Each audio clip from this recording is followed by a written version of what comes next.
Assalamualaikum warahmatullahi wabarakatuh. Alhamdulillahi rabbil alamin. Wassalatu wassalamu ala ashrafil anbiya'i wal mursalin wa ala alihi wa ashabihi wa man tabi'ahum bi ihsan ila yaumiddin, amma ba'du. Bismillahirrahmanirrahim. Qala al-musannifu rahimahullahu ta'ala wa adaman naf'a bihi wa bi barakati ulumihi, amin. La tarfa'anna ila ghairihi hajatan huwa muriduha alaika. Jangan sekali-kali kau mengangkat maknanya meminta, ila ghairihi kepada selain Allah, hajatan akan satu hajat, huwa padahal Allah, muriduha dialah yang akan memberikan hajat tersebut, memberikan atau menyampaikan, memberikan, mengkabulkan hajat tersebut alaika kepada dirimu. Nah, pada nasihat atau pada kalam hikmah ini Imam Ibnu Athaillah mengingatkan kita, kalau kita punya hajat, punya kebutuhan, jangan pernah minta sama yang selain Allah. Karena apa ya? Karena memang yang memberi kita itu Allah. Kalau minta itu sama Allah. Bahkan Nabi Musa aja minta roti aja sama Allah, coba. Saking yakinnya. Mungkin menurut bapak-bapak, ibu-ibu, masa ya minta roti aja sama Allah, ya Allah, saya butuh roti, saya lapar. Itu diceritakan Allah Subhanahu wa ta'ala dalam Al-Quran. Rabbi inni lima anzalta ilayya min khairin faqir. Dalam surah Al-Qasas diceritakan ketika Nabi Musa diberitahu, wahai Nabi Musa, waktu itu belum jadi nabi ya, kamu dicari-cari Fir'aun karena pernah mendamaikan dua orang yang ribut, lalu Nabi Musa nempeleng yang satu itu nempeleng yang satu mati, orang Kipti, dicari-cari kan, suruh pergi, kabur, kalau bahasa kita pergi kemana? Ke Madian ya, yang kemudian sambil duduk kelaparan, keluar nih doa ini yang habis nolongin dua orang gadis putrinya Nabi Syuaib waktu ngangon kambing antri ngasih minum kan. Walamma warada ma'a Madyana wajada alaihi ummatan minan nasi yasquna wa wajada min dunihim imra'ataini tadudan qala ma khatabukuma qalata la nasqi hatta yusdira ar-ri'a'u wa abuna shaykhun kabir fasaqa lahuma thumma tawalla ila الظل وقال رب إني لما أنزلت إلي من خير فقير فجاءت إحداهما تمشي على استحياء فقالت إن أبي يدعوك ليجزيك أجر ما سقيت لنا إن الله يجزي المتصدقين.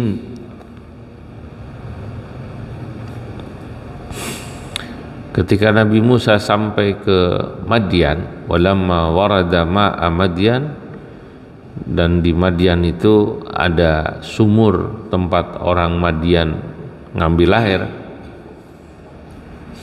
Nabi Musa ambil duduk melihat orang-orang antri gitu. Wa wajada min dunihim imra'ataini tadudan. Kemudian Nabi Musa melihat di antara kerumunan itu ada dua orang gadis lagi menunggu antrian. Saudara, nanti buat sebagian ulama ini ayat jadi dalil kalau perempuan itu boleh kerja. Buktinya apa? Ya, buktinya itu Nabi Syuaib anaknya perempuan ngangon kambing gitu. Jadi dalil ya. Kalau ada orang melarang perempuan keluar bekerja, nah Nabi Syuaib aja anaknya kerjanya apa namanya? Ngangon kambing. Al-madaru al-amnu minal fitnah wal aman. Yang penting itu orang kalau kerja perempuan keluar rumah, yang penting aman dari fitnah dan aman dari gangguan-gangguan lain. Ya. Nah ini jadi dalil nih, perempuan boleh nggak jadi manajer, jadi pilot ya boleh aja ya, cuman masalahnya nanti kan setiap orang tuh lain-lain ya karena boleh jadi dia suaminya ngizinin, boleh jadi nggak ngizinin gitu loh. Lah kalau perempuan suaminya ngizinin ya boleh lah. Pak, saya boleh nggak kerja? Kata suaminya boleh. Ya boleh berarti. Kalau suaminya bilang nggak usah, saya aja yang kerja, gaji saya cukup buat ngidupin kamu semua, ya udah, kudu ngikut. Karena perempuan itu kan tugasnya cuma dua sebenarnya. Ya, kewajiban perempuan itu cuma dua, bukan masak, bukan nyuci, bukan gosok, bukan ngepel, bukan. Kewajiban perempuan itu satu, mendidik anak, tugas perempuan itu, istri maksud saya. Kedua, taat sama suami. Udah, kalau suami bilang jangan kerja, ya udah. Kalau suami bilang gosok lu, ya gosok. Masak lu, ya masak. Tapi masak itu bukan tugas kewajiban utama, bukan, Pak. Dia jadi wajib kalau suaminya nyuruh. Kalau suami bilang bikinin kopi, ya bikin. Jangan suaminya nyuruh bikin kopi, dia jawab kopak kopi lah. Dia nggak tahu berarti ini. Kembali pada ayat tadi itu. Qala ma khatbukuma, kata Nabi Musa kepada dua orang putri Nabi Syuaib ini, lagi ngapain neng? Saya liatin kok kamu pun antri gitu. Qala ta'ala nasqi hatta yusdira ar-ri'a wa abuna syaikhun kabir. Ya, kami ini nggak bisa mengambil air sebelum bapak kami selesai, sebelum mereka semua selesai ngambil. Perempuan jadi mau nggak enak gitu. Akhirnya sama Nabi Musa dibantuin. Nah di sini saya bantuin. Nah ini menunjukkan putri-putri Nabi Syuaib itu orangnya sholihah ya. Jadi tetap menjaga etika, nggak mau desek-desekan sama laki-laki itu. Masalahnya perempuan zaman sekarang apa kalau kerja akhlaknya sama seperti putri-putrinya Nabi Syuaib. Perempuan sekarang belum tentu sama. Nah, singkat cerita dibantuin. Selesai membantu dua orang ini, memang nanti para ahli tafsir berbeda pendapat apakah ini putri Nabi Syuaib atau bukan. Ya itu nggak penting juga karena memang tidak ada riwayat yang sangat sahih menjelaskan bahwa itu putri Nabi Syuaib. Tapi memang dalam riwayat-riwayat disebut putri Nabi Syuaib. Nah, tapi yang paling sahih pokoknya ya ini putrinya orang Madian gitu. Karena disebutnya dalam Quran itu Madian. Al-Quran itu memang bukan buku sejarah ya, yang harus detail cerita tuh dua perempuan anaknya siapa gitu ya. Al-Quran itu kitab suci yang isinya mau'idhah, nasihat, wa ibrah ya, dan pelajarannya. Yang diambil itu pelajaran. Nah, pelajaran daripada cerita Nabi Musa ini adalah setelah Nabi Musa ngasih bantuan minum, kemudian beliau bersandar ila dhilli, ke bawah pohon gitu. Wa qala rabbi lima anzalta ilayya min khairin faqir. Nah, inilah yang menjadi titik pembahasan kita dari nasihat Imam Ibnu Athaillah yang dikutip oleh atau diberi penjelasan oleh Imam Ibnu Ajibah. Kita itu kata Imam Ibnu Athaillah jangan sekali-kali mengangkat hajat kita pada selain Allah, karena semua hajat itu Allah yang ngasih. Lo mau minta sama Allah, contohnya Nabi Musa saking pengen makan roti mintanya sama Allah.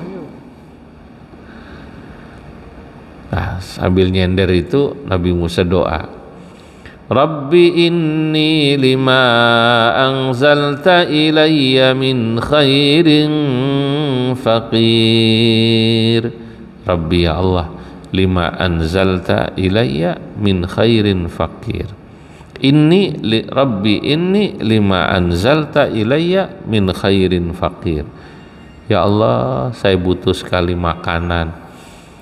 Ya, saya butuh makanan ya Allah, lapar sekali. Nah, makanannya orang sana roti gitu loh.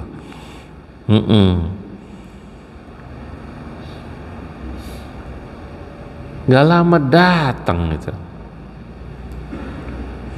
Salah satu putrinya Nabi Syuaib, kalau kita anggap itu putrinya, sesudah diskusi sama bapaknya nanya, lu kok pulang kamu cepet, biasanya lu malam baru selesai.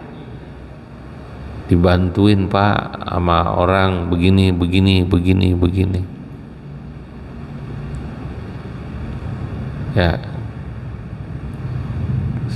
Ya udah kalau gitu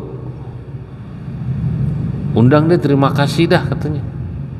Nah, jadi Nabi Musa berdoa sama Allah minta, di sono ada diskusi mau ngundang.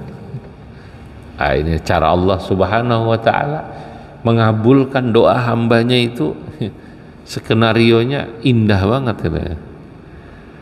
Kan gitu kan, Nabi Musanya doa ini, yang di sana delalah putrinya Nabi Syuaib sama Nabi Syuaib berencana mengundang itu loh. Kalau kata orang Jawa, tumbuh ketemu tutup. Kata orang Jawa tuh, apa tumbuh ketemu tutup itu ya? Kalau kata orang Jakarta apa tuh? Ketemu jodohnya, emang udah bukan jodoh ya. Emang pas lagi lapar makanan datang. Apa tuh? Kalau bahasa peribahasa orang sini apa? Peribahasa orang Jakarta atau dulu apa? Pas lagi lapar makanan datang. Pas banget lu kata kita. Apa tuh kata orang Jakarta bilang? Kan bukan bagai pungguk merindukan bulan, bukan kan? Sebagai pungguk menirukan bulan, kepengen sesuatu tapi nggak datang. Kalau ini pas lapar doa sama Allah datang.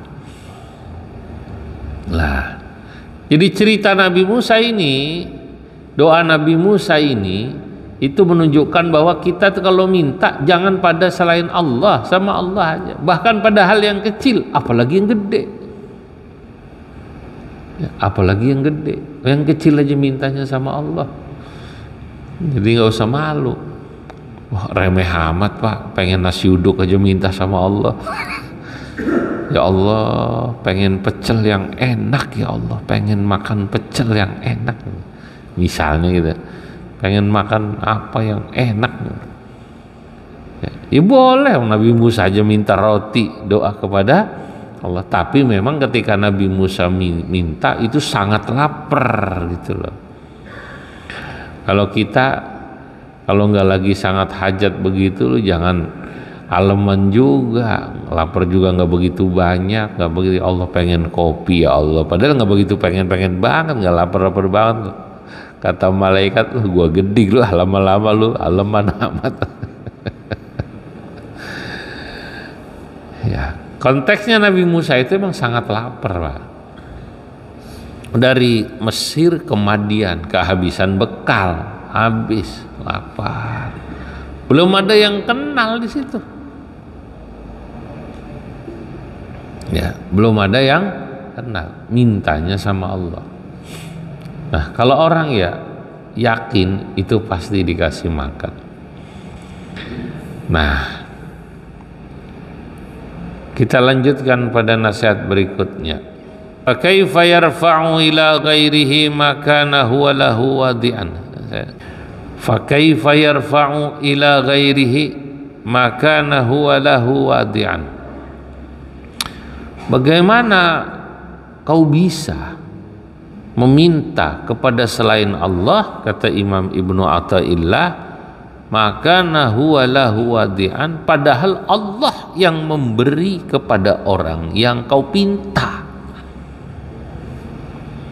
Kayak kita minta sama orang kaya, lah yang bikin dia kaya Allah. Kita minta pada penguasa, yang memberi dia kekuasaan Allah Subhanahu wa ta'ala. Jadi kenapa kau minta pada dia? Ya. Berkata Imam Ibnu Athaillah, maaf Ibnu Ajibah, qultu min qillati haya'il ihsan insan, di antara ciri sedikitnya rasa malu seorang hamba, ayyarfa'a ila ghairihi, ketika dia meminta hajatnya pada yang selain Allah. Ini kalau ada orang minta pada selain Allah berarti nggak punya malu tuh, kalau kata Ibnu Ajibah. Ma anzalahu alaihil haqqu ta'ala min ahkami kahri, padahal dia tahu kalau Allah yang memberi orang yang dia pinta. Ya tentu ini nasihat atau kalam hikmah harus dipahami bahwa minta secara hakiki. Kalau cuman minta secara apa ya, majazi, tidak masalah. Artinya kita tahu ya, yang memberi orang itu kekuasaan itu Allah, kita tahu. Lalu kemudian kita tahu yang memberi harta orang kaya itu Allah, kita tahu. Jadi ketika kita minta tolong atau minta pada orang kaya, pada pejabat, jangan pernah secara hakiki kita betul-betul meminta kepadanya. Kita hanya minta tolong dari dia. Nah, kalau itu boleh.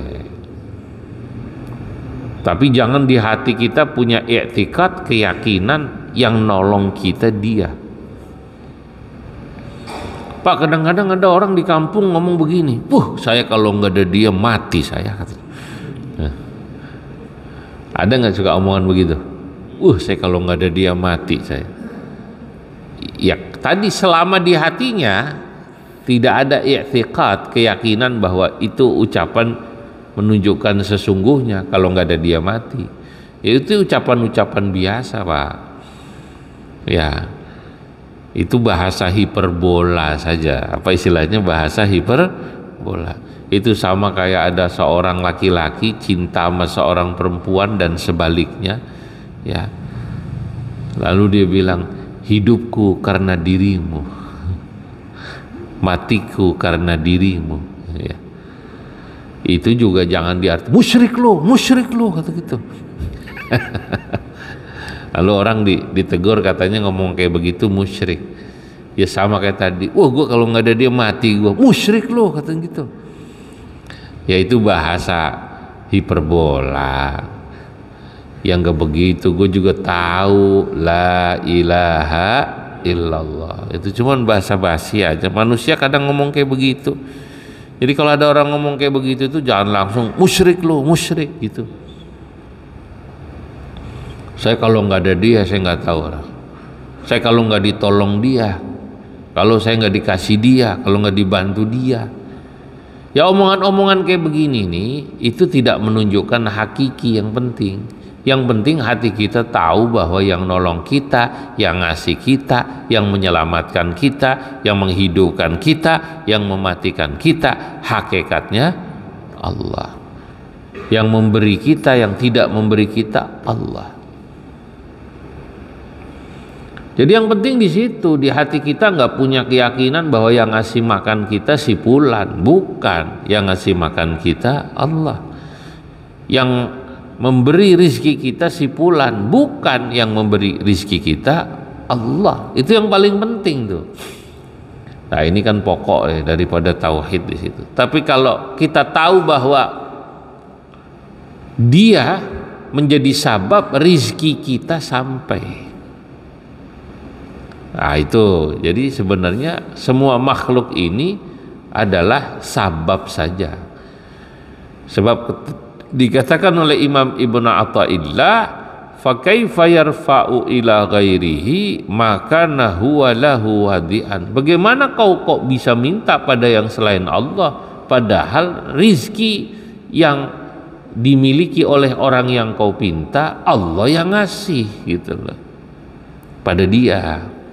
Jabatannya kalau dia penguasa Allah yang ngasih,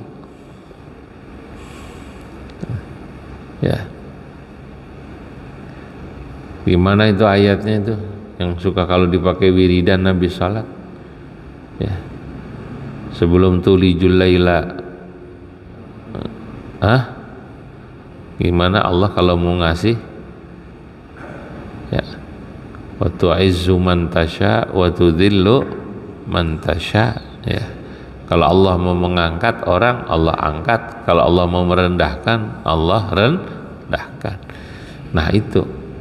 Jadi harus ada keyakinan di situ. Ini yang paling penting. Tapi sebagai makhluk kita diajarkan untuk berterima kasih kepada sesama makhluk yang menjadi sabab nikmat Allah sampai pada kita lah itu. Ini poin. Jangan juga kemudian orang dibantu orang lain, ditolong orang lain, dikasih orang lain, ya, tiba-tiba nggak terima kasih sama dia, sama yang ngasih.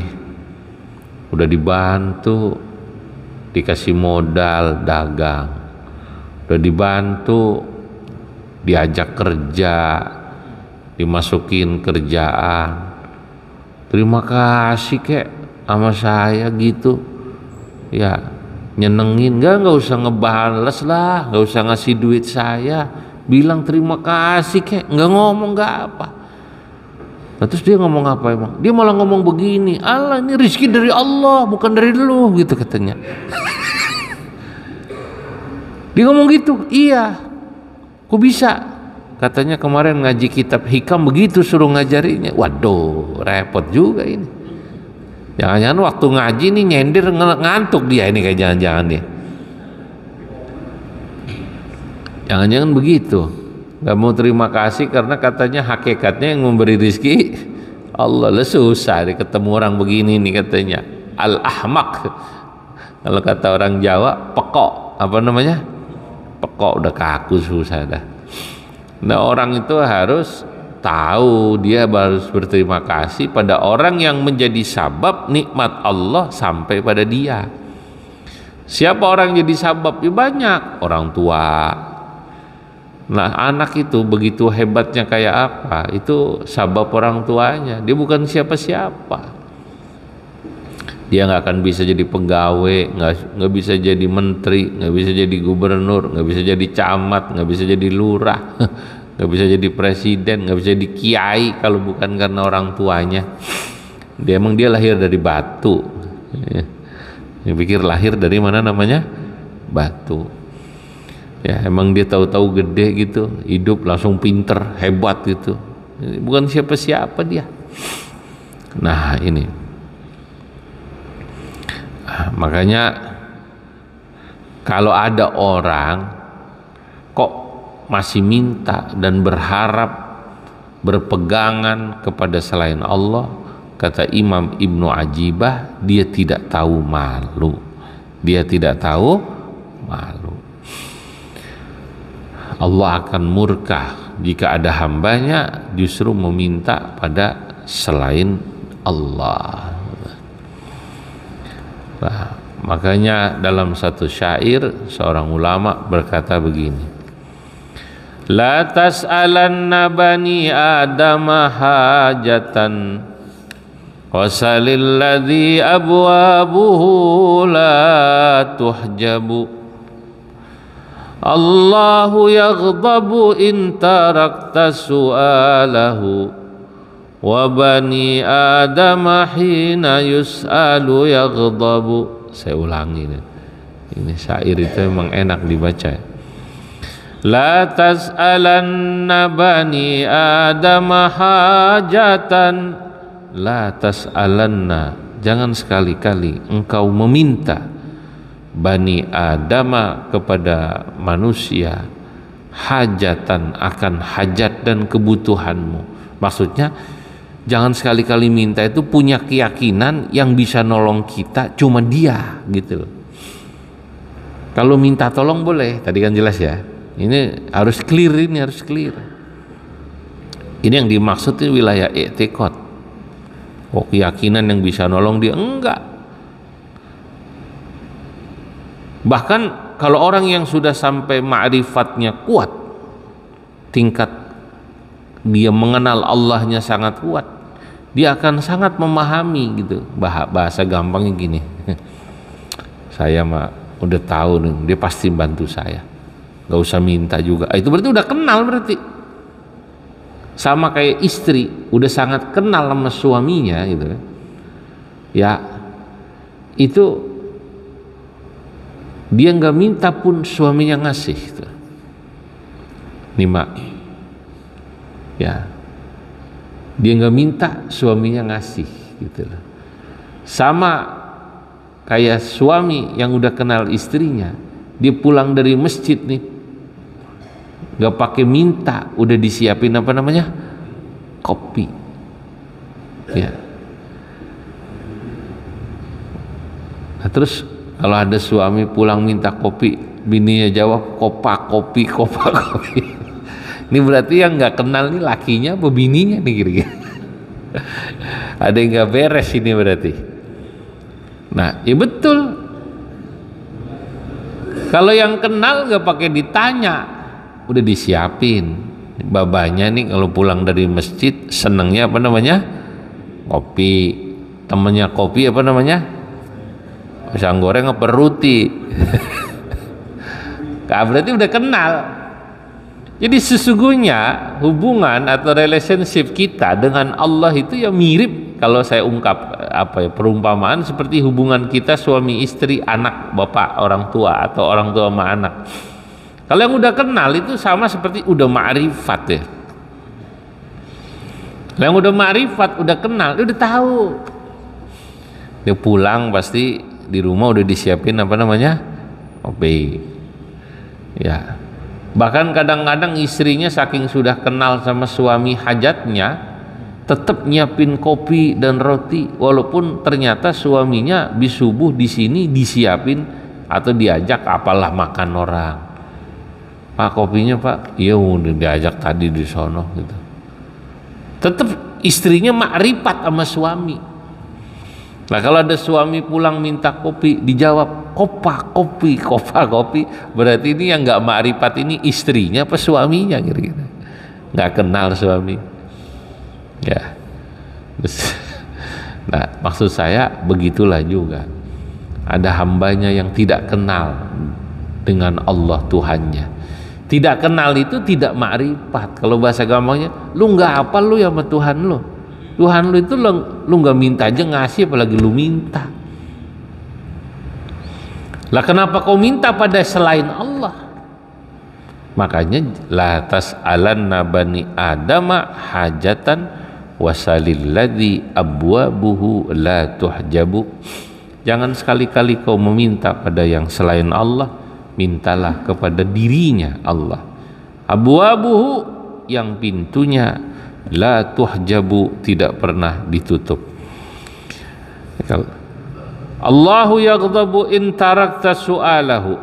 Allah akan murka padamu in tarakta su'alahu, jika kau tidak meminta kepadanya. Nah, menarik ini.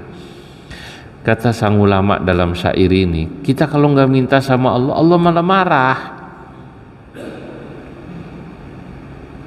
Wa bani adama, sementara manusia yang kau pinta, hina yus'alu yaghdabu, kalau kau minta terus sama manusia, dia yang marah sama kamu.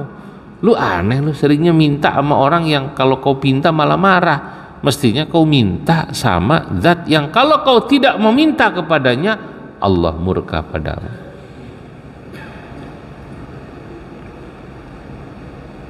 Pak, takutnya Allah marah sama saya. Mengapa? Saya ibadahnya dikit, mintanya banyak. Enggak apa-apa. Lu minta aja tetap. Ya cuman paling kata malaikat, Dun, sedekah lu 2.000, doa lu panjang banget, Dun. Ada orang sedekahnya 2.000 Jumatan gitu, tapi doanya panjang banget. Minta umroh sekeluarga, ya, minta kaya 7 turunan. Sedekahnya 2.000, duitnya banyak. Apa Allah marah? Enggak. Allah marah? Enggak. Paling malaikat senyum gitu dong, malaikat. Paling malaikat apa namanya? Senyum, no comment. Kata malaikat apa namanya? No comment. Kalau dikomenin kan begitu, yang komen paling kita itu sebelahnya. Tapi Allah nggak murka. Bahkan ada orang yang modelnya begini nih, sholatnya jarang, doanya panjang, nggak masalah. Cuman paling kalau dalam tasawuf ya kurang punya malu gitu doang. Mingkillati hayail ihsan, kurang punya malu. Ulama-ulama orang-orang soleh zaman dulu itu malah kalau doa sedikit, yang dibanyakin ibadahnya. Ya, kalau doa sedikit, yang penting-penting aja gitu. Walaupun sebenarnya berdoa meminta kepada Allah yang remeh-temeh pun tidak masalah. Wong minta roti aja boleh. Roti kan remeh-temeh ya, itu aja boleh. Apalagi minta yang penting-penting. Jadi memang memahami apa yang ada dalam Al-Quran. Misalnya kalau dalam ayat ini kita baca ternyata Nabi Musa roti aja diminta dalam doa. Tapi kalau kita baca akhir surah Al-Baqarah, itu doa cuma yang penting-penting. Ya. La yukallifullahu nafsan illa wus'aha. Laha ma kasabat wa 'alaiha maktasabat. Rabbana la tu'akhidhna in nasina aw akhtana. Rabbana wa la tahmil 'alaina isran kama hamaltahu 'alal ladzina min qablina. Rabbana wa la tuhammilna ma la taqata lana bih wa'fu 'anna waghfir lana warhamna anta maulana fansurna 'alal qaumil kafirin. Dulu guru saya menjelaskan tentang ayat ini, itu ayat coba kau hitung ada berapa permintaan dalam ayat itu? 7. Hitung 7 nih dari pertama itu. Nah, kata guru saya, Quran itu kan isinya nasihat, peringatan, pesan-pesan. Setiap isinya itu coba dicari tahu. Ini doa terpanjang yang ada di Quran ini. Di antara doa-doa yang ada, doanya Nabi Nabi Ibrahim ketika meninggalkan keluarganya di Mekah, itu ada doanya. Alhamdulillahilladzi wahaba li 'alal kibari Ismaila wa Ishaq inna rabbi lasami'ud du'a rabbi ij'alni muqimas salati wa min dzurriyyati rabbana wa taqabbal du'a Rabbana ighfir li wa liwalidayya wa lil mu'minina yawma yaqumul hisab. Ini cuma 2 atau 3. Dalam ayat lain paling doa isinya 3, 4. Paling panjang ini katanya. Kata guru saya, coba kau hitung kenapa itu 7. Ya, nggak tahu guru. Nah, itu ulama dulu itu kalau berdoa akan menghitung ibadahnya dengan mintanya. Ini adab meminta. Malu minta banyak-banyak kalau ibadahnya nggak sebanding. Nah, coba lihat itu dalam doa itu 7. Itu makanya kalau doa itu yang penting-penting jangan lebih dari 7 gitu. Paham gak nih kira-kira? Ini ada orang Masya Allah doanya panjang banget gitu. Ustadz mimpin tahlil panjang banget tuh doa. Apalagi kalau mimpin tahlilnya di rumah orang kaya gitu. Biasanya ustadz suka begitu. Kalau di rumahnya orang miskin doanya singkat cuman 7. Giliran di rumahnya orang kaya panjang banget itu. Ya, jadi nah, terus kalau mau panjang gimana doa Pak? Kalau pendek ntar dikira kok doa sebentar amat gitu. Biasanya kalau orang zaman dulu yang dipanjangin pujian-pujiannya sama Allah. Alhamdulillahirabbil alamin hamdan yuwafi ni'amahu wa yukafi mazidah. Itu belum doa, itu baru pujian. Ya Rabbana lakal hamdu kama yanbaghi li jalali wajhikal karim wa li 'azimi sultanik wa lakal hamdu wa ilaikal mushtaka wa antal musta'an wa la hawla wa la quwwata illa billahil aliyyil 'azim. Allahumma lakal hamdu syukra wa lakal mannu fadla wa anta rabbuna haqqa wa nahnu abiduka rigga wa anta lam tazal lidzalika ahla. Allahum, itu baru pujian-pujian, ya kan, ya. Baru salawat kepada Nabi Muhammad, itu baru pujian-pujian. Nah, begitu doanya cuma singkat. Rabbana atina fid dunya hasanah wa fil akhirati hasanah wa qina adzabannar. Sapu jagat berarti dia. Doanya cuma ini, muji, mintanya cuma dikasih di dunia hasanah, di akhirat hasanah. Ada lagi orang Tegal pergi haji apa umroh gitu nih, cerita nih, tahu cerita bener apa enggak ya, tapi ya ada kaitannya juga sama kita bab doa ini. Pas tawaf dia doanya cuman pakai bahasa Jawa, itu aja doanya. Begitu muter tawaf Ya Allah, pada baik ya Allah, pada baik, pada baik, pada baik ya Allah, pada baik, pada baik, pada baik. Muter tuh tawaf 7 kali putaran, doanya satu aja dia. Pada baik ya Allah, pada baik. Ditanya sama sebelahnya, Mbah, sampean tawaf kok doanya pada baik, pada baik, pada baik ya Allah. Nggak ada doa-doa yang lain kayak apa gitu, cuman pada baik. Pada baik itu kan kata orang Jakarta bilang apa? Sama aja, sama aja, sama aja ya Allah, sama aja, sama aja. Sami mawon, sarwa kene, kata orang apa namanya? Kata orang Kulon Sunda, sarwa kene ya Allah, sarwa kene, sarwa kene. Rupanya waktu ditanya kenapa kok doanya pada baik, dia bilang, lah kayak wong pada njaluk sing macem-macem kayak sing macem-macem kayak sing bahasa Arab, sing bahasa apa kayak nyong yakin kayak njaluknya pada apik kabeh karo Gusti Allah. Maksudnya nyong njaluknya pada baik kayak kowe, pada baik kayak kowe.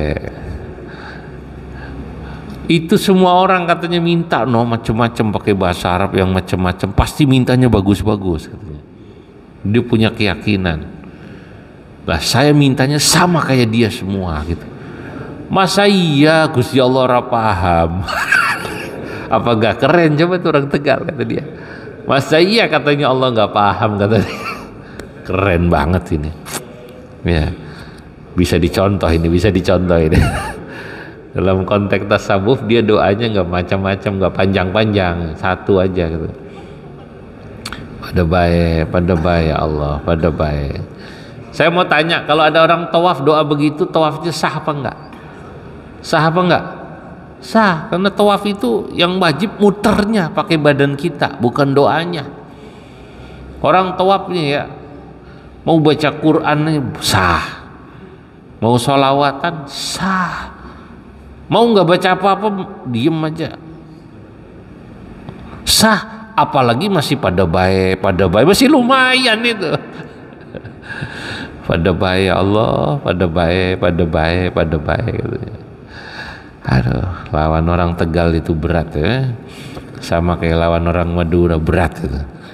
Orang Madura nangkep ikan sampai laut apa namanya Australia itu. Apa nih perbatasan ini? Perth ya. Ditangkep sama penjaga pantai Australia. Wah, Anda telah melanggar perairan kami, Anda mencuri ikan kami. Orang Madura, loh sampai ini bagaimana? Enak saja menuduh saya mencuri ikan. Wong ini ikan dari Sumenep lari ke sini saya kejar kata. Susah kan katanya. Allahu Akbar. Bismillahirrahmanirrahim. Allahumma salli wa sallim ala sayyidina Muhammad bil awwalin wal akhirin wa barik wa radiyallahu tabaraka wa ta'ala an sadatina ashabi rasulil ajma'in. Allahumma anfa'na bima 'allamtana wa 'allimna ma yanfa'una wa zidna ilman wa yaqina. Rabbana ighfir lana wa liwalidayna warhamhuma kama rabbayana shaghira wa li ikhwanina alladhina sabaquna bil iman. La taj'al fi qulubina ghillan lil ladzina amanu rabbana innaka ra'ufur rahim. Allahumma ij'alna wa ahlana auladana wa talamidzatina min ahli al-ilmi wa ahli al-khair wa la taj'alna wa iyyahum min ahli syarri wad dhair innaka ala kulli syai'in qadir.